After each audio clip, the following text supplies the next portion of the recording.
Bienvenue dans la suite des périples de la croisade de la comète, du 5e livre de la série des Éophores, l'ombre de la sorcière. Précédemment, la croisade partie d'Amol Aksha a bien failli être interrompue prématurément, suite à la perte de leur source d'eau principale, ce qui, au milieu des terres arides d'Akshi, a bien failli tous les faire mourir de soif. Leur seule chance de survie aura été d'atteindre Garde-Braise, les ruines d'une ancienne civilisation qui aurait vénéré un mystérieux ancien dieu cendreux défunt, qui semblait aussi étrangement exhiber des symboles ressemblant au culte de la roue de la pontifex Zenestra. La croisade, au bout de ses forces, a dû y affronter une armée de morts-vivants qui sommeillaient dans ses cryptes. La victoire a été emportée in extremis et il a été décidé que la croisade d'Aksha s'arrêterait là et s'y est officiellement établie pour fronter la nouvelle cité de Sigmar de Garde-Braise. Du côté d'Amol Aksha, la cité est toujours assiégée par les armées du dieu du sang, tout en étant assaillie par d'autres menaces de l'intérieur, alors que quelque chose pousse les défenseurs et les habitants à s'entre-dévorer.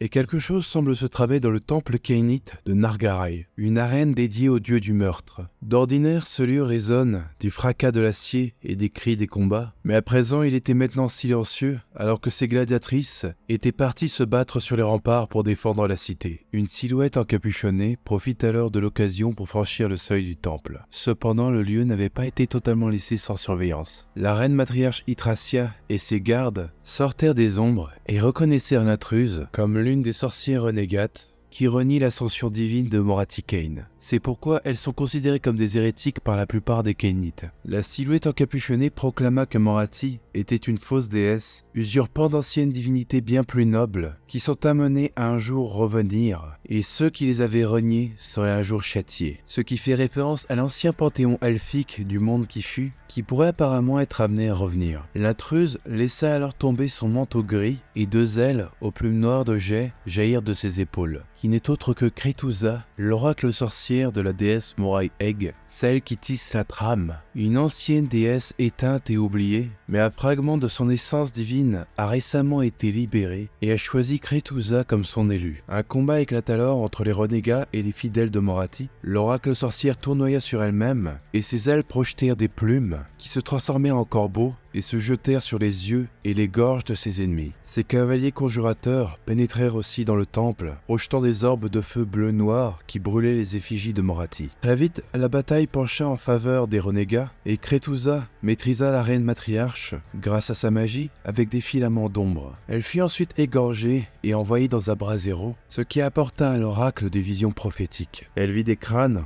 empilés tels les tours d'un château, un phénix consumé par un soleil noir, un monde englouti par des flammes vertes, brisé par des lances d'airain qui le perçaient de toutes parts. Ce qui peut teaser pas mal de choses pour la suite. Par exemple, le phénix est associé au dieu animal, l'ours phénix, mais la symbolique a aussi été associée parfois à Tyrion, l'un des dieux jumeaux de Ish. La symbolique du soleil noir est souvent associée à Nagash, le dieu des morts-vivants. Les flammes vertes sont bien sûr associées souvent au Skaven, ce qui fait sans doute référence à la Malruine, qu'on a pu voir dans la cinématique de la prochaine version de l'âge de Sigmar. Et l'airain, quant à lui, est associé au dieu du sang Khorne. Les renégats réussissent alors à prendre le contrôle de Nargarai et commencent à y préparer un rituel avec des chaudrons sacrés. Pendant ce temps, d'autres combats ont lieu à l'intérieur de la cité assiégée. Le répurgateur et chasseur de sorcières Anivertol et son compagnon Armancalis, un ancien soldat des guildes franches d'Excelsis, ont découvert la présence d'une folie contagieuse qui se propage à l'intérieur de la cité par le biais de fûts de vin estampillés au nom de sang réal, qui transforment ceux qui le boivent en cannibales assoiffés de sang. D'autres personnes ont rejoint le groupe pour enquêter sur ce phénomène. Une pilleuse de crypte venue de Shaish nommée Lissa Revenia et une recueilleuse d'informations contrôlant toutes sortes de petits animaux, la maîtresse Verentia. Au cours de leur recherche, ils ont réussi à capturer l'une des victimes de la malédiction qui a mormonné que le vin béni sera bientôt dans le sang d'Amerol et que loin sous terre, les fidèles du roi de la cour de l'été cultivaient des vignobles et des lacs emplis de vin rouge faits par leur seigneur en personne. Aniver en comprit que ceux atteints par la malédiction voulaient propager le sang réal dans les réserves d'eau de la ville. Le groupe a essayé d'avertir le grand conclave de la ville. Malheureusement, il était divisé dans des débats stériles sur la meilleure façon de traiter la crise. Aniver se tourna alors vers le seigneur castellan Valius des marteaux de Sigmar, qui contrairement à ses pairs qui se battaient sur les remparts, était responsable de la sécurité intérieure de la ville. Il prit ses mises en garde au sérieux, Cependant, même lui ne pouvait pas mobiliser des troupes à volonté, car presque toutes les formations de la ville étaient affectées au front contre les forces de Khorne. Seul était disponible un petit détachement du corps d'éclaireurs des Guildes franches, le 3e bataillon du 56e régiment, les coureurs de crypte. Ces éclaireurs avaient une réputation assez controversée parmi les officiers d'Ameraull. Ce sont des soldats coriaces passés maîtres dans l'art des combats souterrains, mais ils sont aussi assez connus pour leur insubordination. Cela dit, selon certaines rumeurs, la première maréchale Talia Vedra les apprécie tout particulièrement et a fait appel à eux lors de ses campagnes contre les tribus grottes. Ils furent alors envoyés dans les égouts avec le groupe d'Anivertol pour essayer de localiser le sang réel avec l'aide de leurs chiens traqueurs. La piste finit par les mener dans des galeries naines, des artères de pierre et de métal qui charriaient l'eau et le carburant à travers la ville. Elles sont d'habitude entretenues par des centaines d'ingénieurs et de tunneliers chargés de la tâche déplaisante mais vitale d'entretenir ces canalisations. Cependant, les galeries étaient silencieuses et sans grande surprise, leurs cadavres mutilés ont vite été découverts. Ils ont fini par atteindre l'un des réservoirs d'eau, semblable à un vaste lac artificiel, et dont la couleur avait viré rouge écarlate. Au-dessus se trouvait un vaste réseau de tuyaux en bronze, couverts de runes chasalides et autres symboles ésotériques, et qui semblaient trembler sous la pression, faisant penser à un sabotage. Des pots recouvraient toutes les parois et des îlots de chair flottaient sur la surface. Les auteurs de ce carnage firent vite leur apparition et une horde de ghouls fondit sur le groupe d'Aniver. Aniver dut laisser le combat aux coureurs des cryptes car la priorité était de désactiver la station de pompage avant que le sang réel ne soit propagé dans toute la ville. Avec Calice et Revenia, ils se hissèrent là où les leviers pour contrôler la station se trouvaient. Mais le roi Boran de la cour de Manchère ainsi qu'un dragon mort-vivant gardaient l'endroit. Pendant l'affrontement, Toll fut projeté hors de la plateforme et tomba vers le lac, pour être rattrapé au dernier moment par une étrange silhouette ailée. Et des conjurateurs sont alors arrivés en renfort, faisant pleuvoir des flammes noires sur les créatures. Au début, Toll se méfiait de ces elfes, pensant qu'il s'agissait là de Kainites, servant les machinations de Moraticane, mais Kretusa lui assura du contraire. Ses prêtresses arrivèrent ensuite avec 4 immenses chaudrons de fer noir et en déversèrent un liquide cramoisi dans le lac souillé. Il y eut un sifflement, comme quand on verse de l'eau sur du feu, ce qui semblait purifier le réservoir. L'oracle déclara alors qu'un fil de la trame avait été démêlé, et mit en garde Anivertol de se tenir prêt quand la ruine qui arrive se déchaînera. Pour le moment, la malédiction du sang réel avait été contenue, mais des ghouls et des amphores contenant le vin étaient encore disséminés à travers les souterrains de la ville et devaient être purgés. Il a aussi été réalisé qu'une cargaison de ce vin avait été envoyée à destination de l'expédition de Giran juste avant qu'elle ne parte. Kretusa s'entretenut avec le seigneur commandant des marteaux de Sigmar, Bastian Kartalos, ainsi que la première maréchale Vedra, qui avait enfin réussi à revenir à Ameraull. N'ayant pas de troupes disponibles à envoyer, il fut convenu que Kretusa prendrait son envol pour aller les prévenir. D'ailleurs, le fait que elle et ses ouailles soient des renégats à Moraticane a fait prendre conscience aux Azirites des luttes intestines qui avaient lieu entre les Kainites. Ils semblent avoir tendance à favoriser les renégats, pensant qu'ils feraient des meilleurs alliés si Moraticane venait de nouveau à être hostile envers les cités de Sigmar, comme elle l'a fait à Anvilgarde. Aussi, autre point intéressant, le sang béni dans les chaudrons Kainites a pu ramener à la raison certaines des personnes qui avaient bu le sang réel. Ça fait un miroir assez intéressant du sang qui purifie du sang, ironiquement pendant que l'armée du dieu du sang assiège la cité. Ensuite, on en apprend un peu plus sur l'établissement de la cité de Garde-Braise. Les constructions préfabriquées sur les métallis commencent à être déposées. De plus, des veines d'Actracite pure, la pierre de royaume d'Akshi, sont découvertes dans les profondeurs de Cendremont, la montagne sur laquelle se trouve Garde-Braise, et les nains mineurs du clan du roi Norfi, qui avaient jusqu'ici fidèlement suivi la croisade, s'empressèrent alors de commencer à y creuser des galeries, et cela leur permettait aussi de s'éloigner des fanatiques de la roue, ce qui n'était pas pour leur déplaire. Le roi les considérait d'ailleurs comme étant aussi fous que des grottes ivres de bière de champignons. Ils s'attelèrent alors à leur tâche,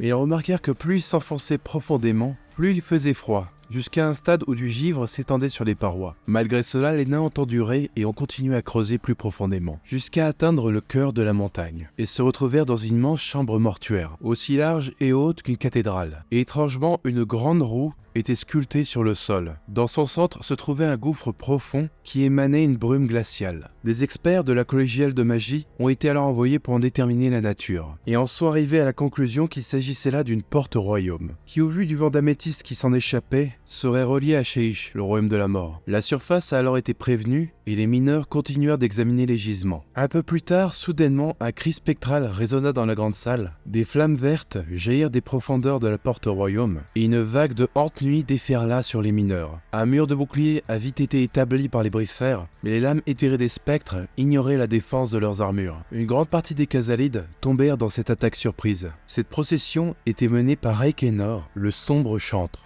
Il aurait été attiré par la présence d'un être qui avait tenté de priver le tout-puissant Nagash d'âme qui lui revenait de droit. Un serviteur de Sigmar qui plus est. Faisant référence à la pontifex Zenestra, le roi Norfi chargea alors le chef de la procession, tout en proférant un flot d'insultes en Khazalide. Pensant que sa chute priverait les spectres de leur guide, il réussit à se frayer un chemin jusqu'au faucheur d'âme et tenta de le frapper de sa hache runique, mais son coup ne porta malheureusement jamais, car la faux de son adversaire s'abattit en un éclair et le décapita. Fous de rage devant la mort de leur suzerain, les derniers survivants chargèrent dans la tempête spectrale, mais pas un seul ne survécut. Reikhenor invoqua alors des spectres pyromanciens et leur ordonna de s'imprégner de l'énergie des gisements de pierre de royaume, afin d'ensuite déchaîner un brasier glacial sur la région. Mais d'abord, il entendait détruire la fausse prophétesse Zenestra. Cette dernière était encore exténuée après l'épreuve qu'elle avait dû traverser pour pouvoir prendre la cité. Lorsqu'elle apprit la présence des Hantes-Nuits, elle perdit pour la première fois son air de certitude, qui ne l'avait pourtant jamais quitté pendant tout le voyage de la croisade. Une ligne de tir d'artilleurs et de canons a été établie, et les métallistes fortifiés furent repositionnés pour avoir une bonne ligne de vue alors que la marée éthérée s'approchait. Les hommes fer en première ligne se firent engloutir par la vague de spectres. Et les tirs d'armes à feu semblaient être moyennement efficaces,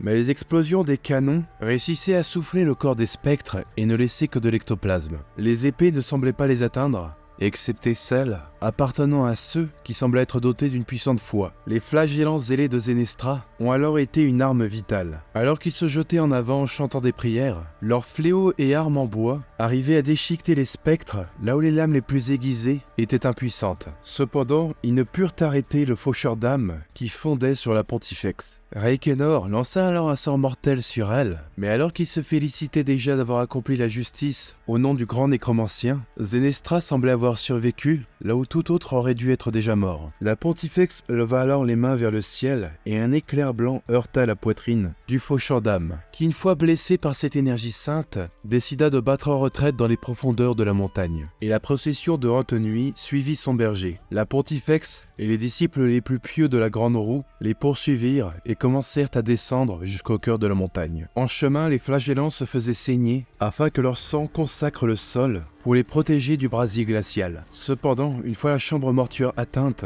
le brasier devenait insupportable et les fidèles commençaient à tomber comme des mouches. Zenestra commença alors à entonner des prières dont les paroles n'avaient pas été prononcées depuis l'âge des mythes. Et une présence ancienne et puissante fit alors vaciller la magie de Reikhenor. Une fois l'incantation achevée, les adeptes de la roue se transformèrent en torches vivantes, nimbées de flammes argentées, et se jetèrent sans aucune hésitation sur les Hantes-Nuits et furent tous consumés dans une déflagration aveuglante. Le faucheur d'âme s'enfuit à travers la porte au royaume. La caverne devint alors silencieuse. Seule Zenestra restait, à genoux, entourée des cendres de ses ouailles. Garde-Braise était sauve pour l'instant. La porte au royaume a ensuite été emmurée avec du célestium pur afin que les spectres ne puissent pas la réemprunter. Un petit nombre de flagellants qui ne se trouvaient pas directement dans la chambre lors de la déflagration a tout de même survécu. Ces héros furent surnommés les âmes brûlées et arborent fièrement leurs cicatrices, ce qui leur vaut l'admiration des citoyens qu'ils ont sauvés. L'établissement de la ville continue ensuite,